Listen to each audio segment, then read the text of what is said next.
Deep within the lush, humid canopies of Southeast Asia, a hidden world of incredible drama unfolds. Imagine a tiny ant, no bigger than a grain of rice, crawling along a twig. It seems ordinary, just another of the countless millions of insects that populate these ancient forests. But this ant holds a deadly secret. It is a living, breathing weapon. When faced with a mortal threat, it does not simply fight or flee. With a final convulsive act, it ruptures its own body, unleashing a torrent of toxic, sticky goo. This is not an accident. It is a deliberate, suicidal explosion designed to protect its home. Like many ant species, a Colobopsis cylindrica colony is a highly organized society, a superorganism where each individual has a specific role to play. At the heart of the colony is the queen, the single reproductive female responsible for laying all the eggs that will grow the colony's population. Surrounding her are thousands of her daughters, the workers. These sterile females are divided into further specialized groups. The majority of workers are the minors, smaller ants that handle the day-to-day operations of the colony. Then there are the majors, a caste of larger workers often referred to as soldiers. In Colobopsis cylindrica, the soldier caste has evolved for a far more specific and dramatic purpose. To understand the extraordinary nature of this ant's sacrifice, we must first look deep within its anatomy, at a structure common to almost all ants, yet twisted here into something entirely new. The key to their explosive potential lies in a pair of massively enlarged mandibular glands. In most of the world's 15,000 ant species, these glands are modest, inconspicuous structures located in the head, near the jaws. Their function is mundane but essential. They produce saliva, simple digestive enzymes to begin breaking down food, or pheromones for communication. They are the tools of daily life, for nourishment and social cohesion. But in the specialized soldiers of the group, evolution has taken a radical departure. Here, these humble glands have been repurposed and supersized in a way that defies typical insect biology. They are no longer confined to the head. Instead, they have become vast, sprawling reservoirs of chemical weaponry extending from the mandibles, through the thorax, and deep into the abdomen, or gaster, occupying a significant portion of the body cavity. This is not merely an enlargement, it is a complete re-engineering of the ant's internal architecture, a biological arms race played out within a single body. These hypertrophied glands are, in essence, twin chemical factories and storage tanks, running almost the entire length of the ant's body. As the soldier ant matures, these glands swell, relentlessly producing and storing a unique chemical cocktail. This process comes at a tremendous metabolic cost. Energy and nutrients that would normally go towards muscle maintenance, fat reserves, or other vital functions are diverted to fuel this internal arsenal. The ant's other internal organs are compressed, pushed aside by the ever-expanding glands. Its digestive system is reduced. Its reproductive capabilities are non-existent. This soldier is not built to live a long life. It is built for a single, spectacular purpose. Its body becomes a living vessel, stretched taut and visibly distended, a biological bomb primed for detonation. The substance filling these glands is the agent of destruction. It's a viscous, sticky, and poisonous secretion, a bright yellow goo that is both a potent adhesive and a complex chemical weapon. The exact composition is still a subject of intense scientific study, but analysis has revealed a complex brew of long-chain hydrocarbons, alcohols, and ketones. These compounds give the secretion its incredible stickiness, allowing it to gum up the legs, antennae, and mouthparts of an attacker, effectively immobilizing them in a toxic trap. But it's more than just glue. The mixture also contains corrosive phenols and irritant compounds like quinones, which act as a powerful chemical deterrent. Upon contact, these substances can burn, repel, and poison the aggressor. The bright yellow color itself serves as a warning, a clear signal to predators that this tiny defender is far more dangerous than it appears. The sheer scale of these glands is astonishing, transforming the ant's body into a high-pressure container. The internal pressure, known as hemolymphatic pressure, is kept at a constant, dangerously high level. The ant's exoskeleton, the rigid outer shell, is pushed to its absolute structural limits. This is a creature living perpetually on the brink of rupture. It is, for all intents and purposes, a biological grenade with a pin waiting to be pulled. This extreme specialization represents a profound evolutionary trade-off. The soldier ant sacrifices its own longevity, its ability to forage, and even its structural integrity for the ultimate defensive capability. It is a testament to the power of kin selection, where the survival of the colony, the family, outweighs the life of any single individual. The final, fatal act is not an accident, nor is it a passive response to injury. The explosion is a deliberate, muscular act of suicidal altruism. The process begins when the ant determines that the situation is hopeless. This could be the unyielding grip of a larger predator, like a weaver ant, or being overwhelmed by multiple smaller enemies during a territorial dispute. Sensory inputs from its antennae and legs signal that escape is impossible and that its own death is imminent. In this final moment, its programming switches from self-preservation to colony defense. The trigger is a massive, violent, coordinated contraction of its abdominal muscles. These are the same muscles that, in other ants, are used for flexing the abdomen for balance or spraying formic acid. But here, they contract in a single, convulsive spasm with incredible force. This action drastically and instantaneously increases the pressure within its already strained body cavity. The pressure skyrockets, far exceeding what the exoskeleton can withstand. There is no turning back from this point. The chain reaction has begun. The immense built-up pressure seeks the path of least resistance. The ant's body is not designed to rupture randomly. Evolution has engineered specific points of failure into its exoskeleton. The cuticle is thinner along the intersegmental membranes, the flexible joints that connect the major sections of the thorax and gaster. These act as predetermined fracture lines, like the scoring on a piece of glass. As the internal pressure surges, the exoskeleton tears open precisely along these lines of weakness. This controlled tearing is the secret to the weapon's effectiveness. It ensures that the resulting explosion is not just a messy, undirected burst, but a focused, directional spray. The rupture propels the sticky, toxic payload of the mandibular glands directly forward and outward, showering the enemy that has grabbed it. The attacker is instantly coated in the immobilizing, poisonous goo. While the soldier ant perishes in the act, its sacrifice may save the colony, entangling a dangerous predator and marking it with a chemical alarm that warns other ants of the threat. It is the ultimate act of defense, turning one's own body into a weapon to protect the family.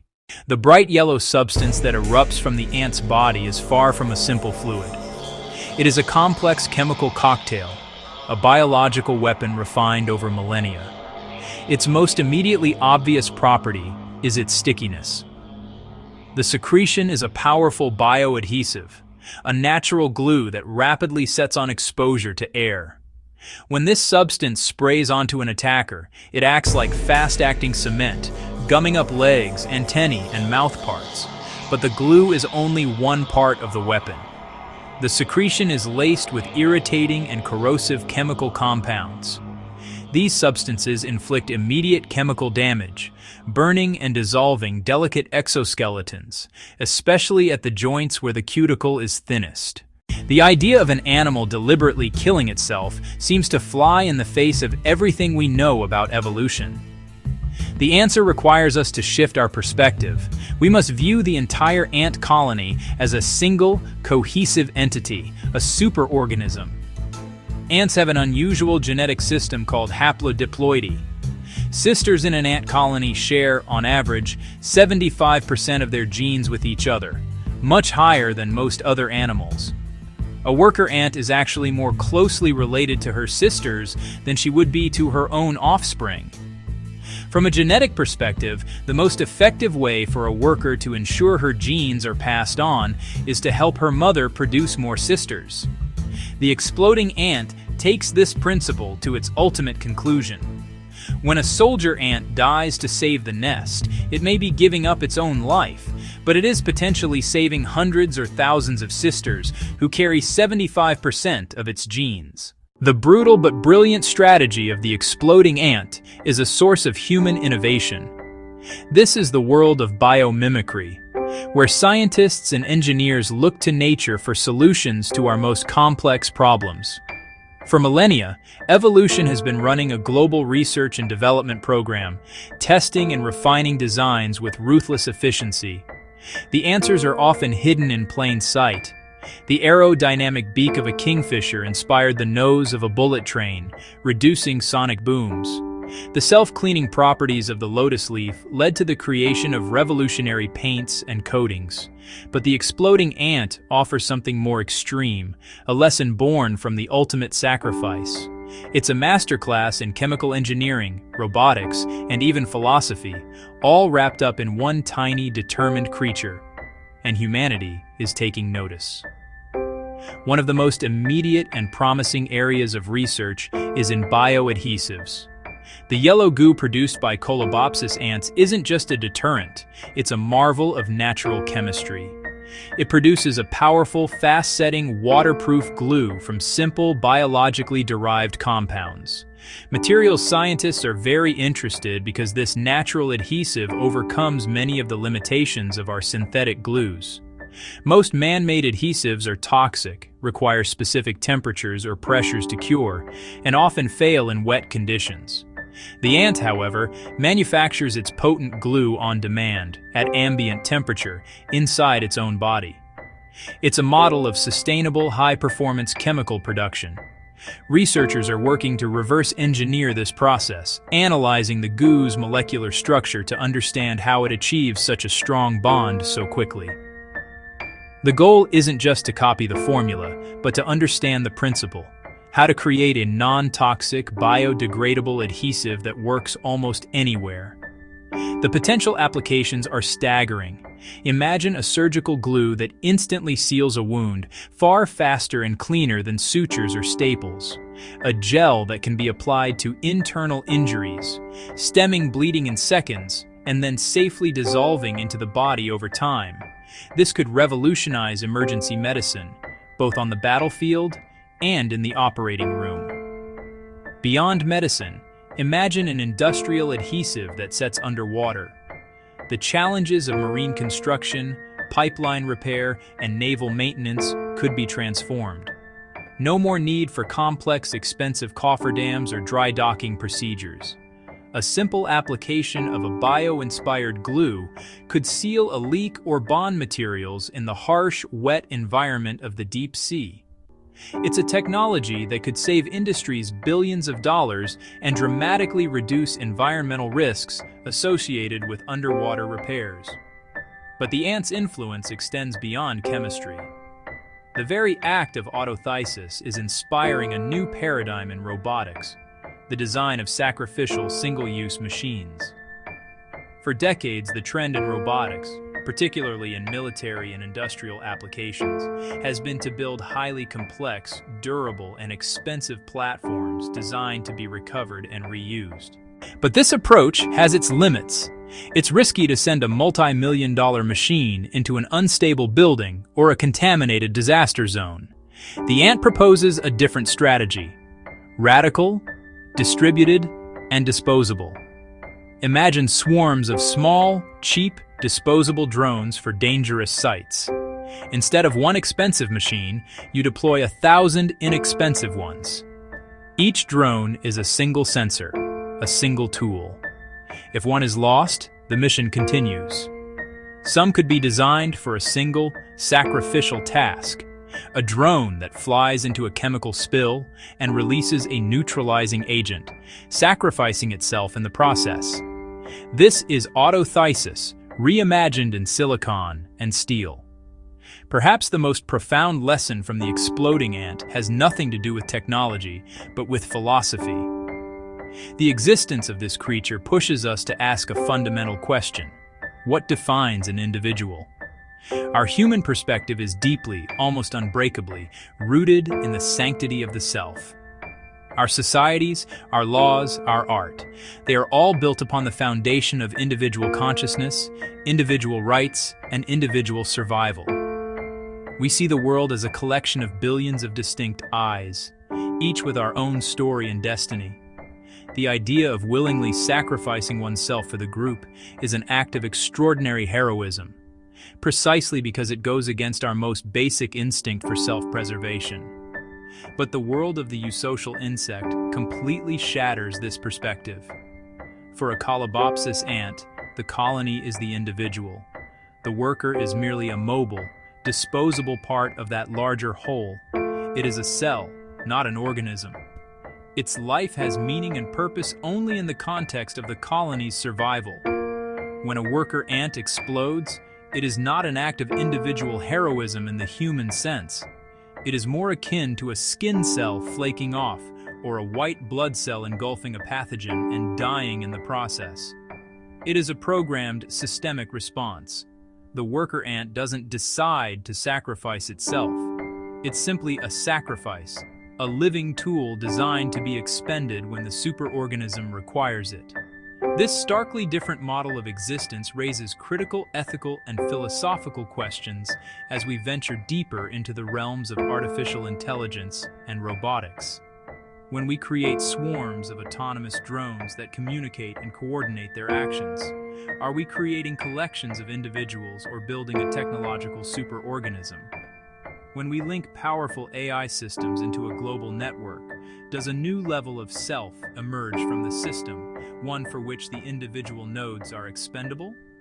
The exploding ant serves as a biological precedent, a proof of concept from nature. It forces us to confront the possibility that our human-centric view of individuality may not be the only one. As we build the future, we must decide: are we creating tools that serve us, or are we laying the groundwork for a new kind of colony with a logic and a purpose all its own? The answers will define not only the future of our technology, but potentially the future of what it means to be an individual. In the end, after all the scientific analysis, the chemical breakdowns, and the evolutionary logic, we are left with a simple, powerful sense of wonder. The exploding ant, this tiny martyr of the rainforest floor, is a creature that fundamentally challenges our perspective. It's a living testament to the fact that nature's imagination is far more radical, far more inventive than our own. We can map its genome, analyze the toxic cocktail in its glands, and model the physics of its final, desperate act. But to truly understand it, we must also stand in awe. We must appreciate that this single, tiny organism embodies a strategy for survival so extreme, so utterly committed, that it forces a profound reevaluation of what it means to be alive. It's a story written not in words, but in sacrifice, a narrative that unfolds in a fraction of a second but has been millions of years in the making. This isn't just a biological curiosity, it's a philosophical puzzle, a stark reminder that the world operates on principles far grander and more mysterious than we often care to admit. The existence of such a creature forces us to look beyond our own human-centric view of the world. We are conditioned to see life through the lens of individuality, of self-preservation. But the exploding ant belongs to a superorganism, a collective where the individual is secondary to the colony. Its life and its spectacular death only have meaning in the context of the whole. This concept, kin selection, is not just an abstract theory. It is the governing law of its world. The ant doesn't choose to sacrifice itself in a moment of heroic decision-making. Its sacrifice is pre-programmed, an inevitable outcome of its caste and its genetics, a duty as fundamental as foraging for food. Appreciating this requires a mental leap, a willingness to accept the vast diversity of ways in which life can be organized. It's a humbling realization that our own model of society, consciousness, and purpose is just one of countless possibilities played out across the planet. The natural world is not a static museum of curiosities, a collection of perfectly finished sculptures. It is a living, breathing laboratory of evolution, a chaotic and relentless workshop, constantly producing new and astonishing answers to the ancient problem of survival. For every predator that develops a sharper claw, a prey species evolves a thicker shell. For every toxin, an antitoxin. Autothesis, or suicidal altruism, is one of evolution's most extreme experiments. We see echoes of it in the honeybee that dies after it stings, or in aphids that explode to gum up the mouthparts of a ladybug. But in the ants of Borneo, this strategy has been refined to a spectacular, almost artful degree. They are a reminder that evolution has no foresight, no grand design. It is a process of trial and error on a planetary scale.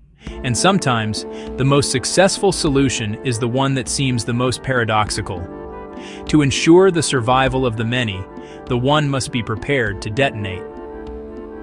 And so, the next time you see an ant on a path, perhaps a common black ant in your own garden, take a moment to consider the intricate world it inhabits.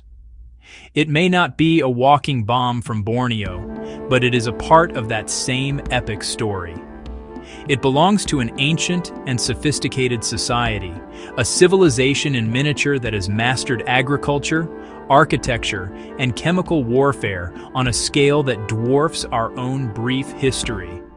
That single ant is a scout, a soldier, or a nursemaid, carrying out its duties with an unwavering focus that serves a greater purpose. It navigates its world using a complex language of pheromones, a silent, invisible conversation happening all around us. It is a descendant of ancestors that survived the asteroid that wiped out the dinosaurs. In its tiny frame, it carries the legacy of over 140 million years of evolutionary success. It is a marvel, a small but profound piece of the planet's living machinery. The story of the exploding ant is therefore more than just a fascinating piece of natural history. It is an invitation, a call to action to remain curious, to keep exploring, and to never lose our sense of awe at the endless and often explosive creativity of life on Earth. In an age where so much of the natural world is threatened, where rainforests vanish and species disappear before we even have a name for them, this curiosity is not a luxury. It is a vital necessity. It is the engine of discovery and the foundation of conservation. For every secret we uncover, like the mechanism of an exploding ant, we find a dozen more questions waiting in the wings. There is always another secret waiting to be discovered in the deepest ocean trench, the highest mountain peak, or on a simple leaf in our own backyard. These discoveries remind us that we are not masters of this world, but privileged guests in a library of living stories, a world of infinite and often incomprehensible wonder. The work of understanding it has only just begun.